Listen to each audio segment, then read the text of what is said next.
நாடாளும் மக்கள் கட்சியின் புதுச்சேரி மாநில பொறுப்பாளர்கள் நியமன கூட்டம் நடைபெற்றது.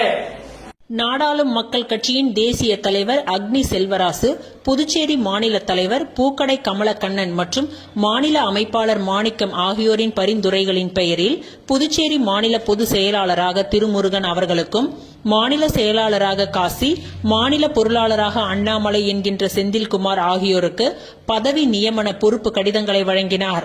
அதன் பிறகு புதுச்சேரி மாநிலத்தில் மக்கள் சந்திக்கும் பல்வேறு பிரச்சினைகளை தீர்க்க தொடர்ந்து பாடுபட வேண்டும் என்றும், வருகின்ற 2026 சட்டமன்ற தேர்தலில் நாடாளும் மக்கள் கட்சி மாபெரும் வெற்றி பெற்று புதுச்சேரி மாநிலத்தில் ஆட்சி அமைக்க அனைவரும் இரவு பகல் பாராமல் பாடுபட வேண்டும் என்றும் மக்கள் நலன் சார்ந்த பல்வேறு தீர்மானங்கள் நிறைவேற்றப்பட்டன.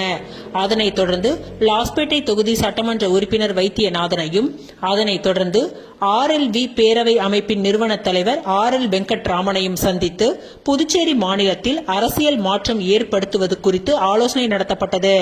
அதனைத் தொடர்ந்து இதயம் அமைப்பின் நிறுவனர் கவிஞர் புதுவை குமார், லாஸ்பேட்டை NR காங்கிரஸ் கட்சியின் பொறுப்பாளர் ரமேஷ், சமூக ஆர்வலர் மற்றும் பத்திரிகை சங்க தலைவர் அஜய்குரு, மக்கள் நலன் அறக்கட்டளையின் நிறுவனர் முகேஸ்வரி, செயலாளர் பவானி, பொருளாளர் கதிரேசன் உட்பட பல்வேறு சமூக நல அமைப்பு நிர்வாகிகளை மரியாதை நிமித்தமாக சந்தித்தனர்.